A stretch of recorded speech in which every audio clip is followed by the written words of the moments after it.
Olá, bem-vindo ao canal Ópera com Sandra. E falando de ópera, lá vamos nós. No vídeo anterior, falei sobre Niccolò Jommelli e Tommaso Traetta, dois compositores italianos que prepararam o terreno para a grande reforma da ópera. Hoje, vamos conhecer o homem que pegou essas inovações, somou-as à experiência francesa e alemã e levou a ópera para um patamar completamente novo. Christoph Willibald Gluck. Vamos nessa? No século XVIII, a tragédie lyrique de Rameau atingiu seu apogeu, integrando balé e coro como elementos essenciais do drama. Enquanto isso, na Itália, a ópera séria de tradição metastasiana ainda dominava os palcos, caracterizada pelas áreas da capo repetitivas e pelo destaque do virtuosismo dos cantores. Contudo, alguns compositores como Jommelli e Traetta, inspirados no estilo inovador de seu tempo e pela influência da tragédie lyrique francesa, davam os primeiros passos para modificar essa estrutura tradicional. Já na Inglaterra, Handel abandonava as óperas para dedicar-se integralmente aos oratórios, como vimos no vídeo 61. Já nos estados germânicos, era justamente os oratórios que floresciam, encontrando um público ávido por um repertório de caráter religioso. Paralelamente, desenvolviam-se gêneros de caráter mais leves,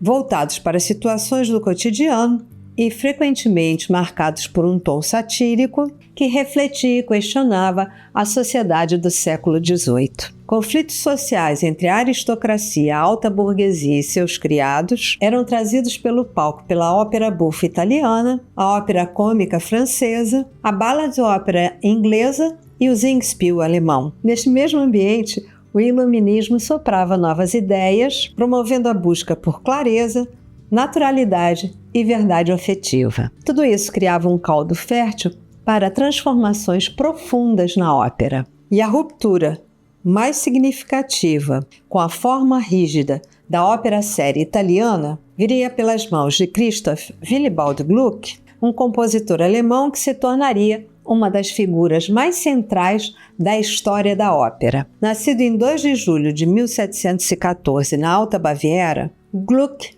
veio de uma família modesta. Seus pais trabalhavam a serviço do príncipe Lubkowitz e esse vínculo aproximou o jovem de um ambiente nobre, repleto de música e de festividades cortesãs. Uma experiência que marcaria profundamente a sua formação e despertaria nele a paixão pela arte musical. Aos 12 anos, Gluck ingressou na escola jesuíta de Komotal, na Boemia, atual República Tcheca, onde recebeu formação ampla, estudando violino, cravo, órgão e canto, além de dedicar-se ao aprendizado dos clássicos. Em torno de 1732, mudou-se para Praga, onde prosseguiu seus estudos com o renomado compositor e organista Czernorowski, aprendendo também a tocar violoncelo. Para se sustentar, Gluck tocava em igrejas e em festividades locais, uma experiência que lhe deu grande versatilidade e prática musical. Por volta de 1736, transferiu-se para Viena e pouco depois para Milão, onde estudou harmonia com Giovanni Battista Sammartini, um dos grandes expoentes da escola instrumental italiana. Esse período foi decisivo. O contato com Sammartini reforçou o domínio de Gluck sobre a orquestra e lhe proporcionou ferramentas fundamentais para a revolução operística que realizaria mais tarde. Durante a década de 1740, Gluck circulou por diversas cidades europeias, como Veneza, Londres, Dresden e Hamburgo, absorvendo diferentes práticas cênicas, técnicas de canto e o gosto variado do público do continente. Essa vida itinerante moldou-o como um compositor verdadeiramente cosmopolita, capaz de dialogar com diferentes tradições e de pensar na ópera não apenas como um gênero local, mas como uma expressão verdadeiramente europeia. A grande virada de sua carreira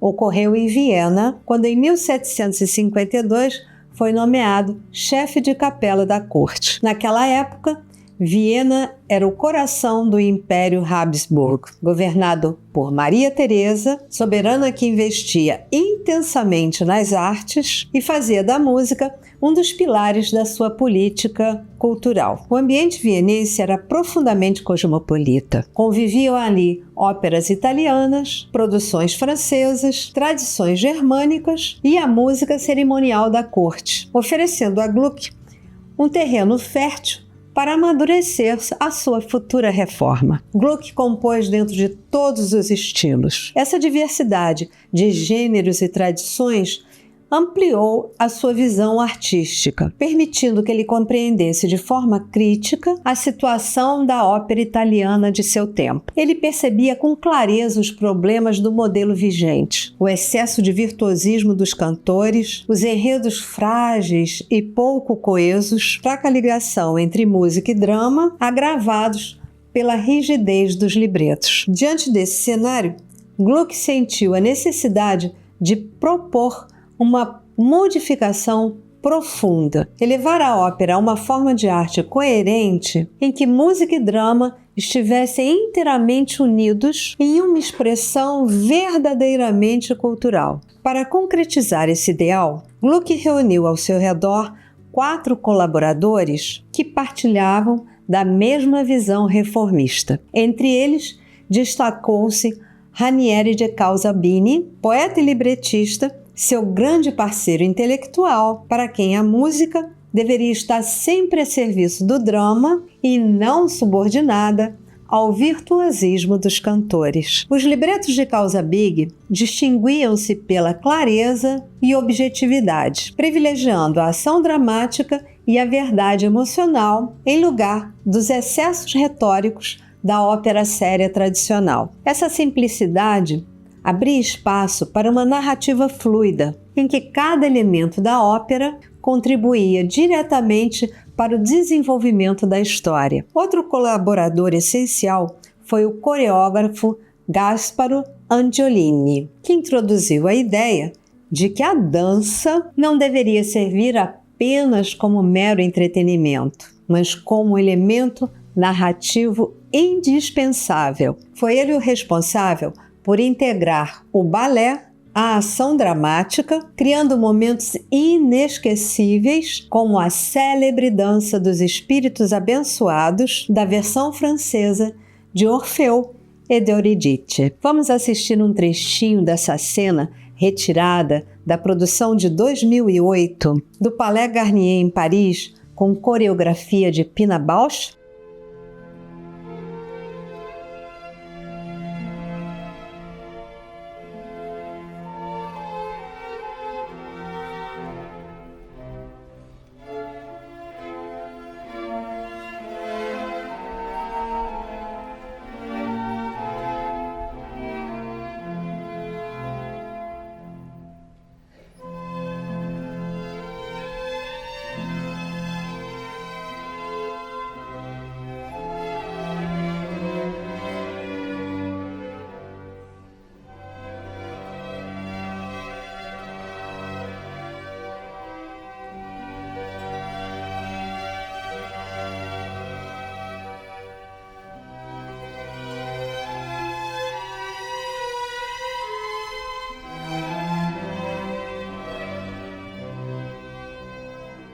Essa cena não apenas enriqueceu a estética da ópera, mas também reforçou o clima etéreo da passagem situada nos Campos Elíseos. Outro apoio fundamental veio do conde Giacomo Durazzo, diretor dos teatros imperiais, que ofereceu a Gluck o espaço, os recursos financeiros e respaldo político para transformar suas ideias em realidade. A esse círculo de colaboradores somou-se o castrato e ator Gaetano Guadagni, intérprete ideal para o novo estilo de canto que Gluck idealizava. Guadagni possuía não apenas uma técnica vocal refinada, mas também um talento dramático excepcional, capaz de expressar com naturalidade e contenção às emoções humanas, qualidades que se tornariam essenciais para a estética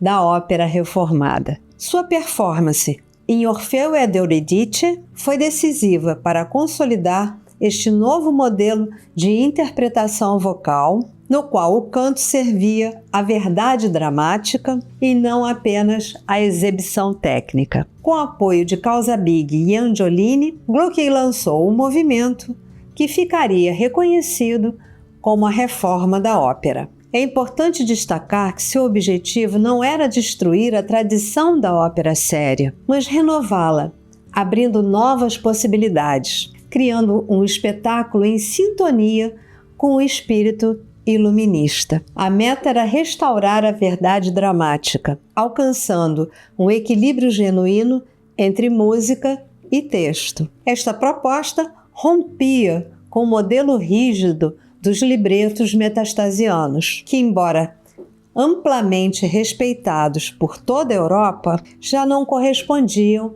às exigências artísticas e intelectuais do período. O novo libreto, segundo essa concepção, deveria ter uma única finalidade: servir ao drama. A música deveria corresponder diretamente às exigências da ação, sustentando o texto e traduzindo a essência da narrativa, sem abrir espaço para meras exibições vocais. O coro e a orquestra assumiriam a partir de então um papel central, enquanto as danças deixariam de ser momentos de simples entretenimento, passando a se integrar plenamente ao enredo. A primeira obra a concretizar esses princípios foi Orfeu e Eurídice, que estreou no dia 5 de outubro de 1762 no Burgtheater de Viena. O impacto foi imediato. A ópera marcou um ponto de virada da história da música e garantiu a Gluck um sucesso extraordinário. Suas ideias de simplicidade, clareza e unidade entre música e drama foram recebidas com entusiasmo, abrindo caminho para uma nova estética lírica que influenciaria toda a Europa. Mas você já sabe, não é? Essa história ainda não acabou. E no nosso próximo encontro vamos descobrir por que Orfeu e Eurídice se tornou o símbolo eterno da reforma gluckiniana. E se você gostou de conhecer um pouquinho da grande reforma da ópera de Gluck, se inscreva no canal, deixe seu like, compartilhe com um amigo e, claro, se puder, deixe uma mensagem para mim. Muito obrigada, boa semana e até a próxima!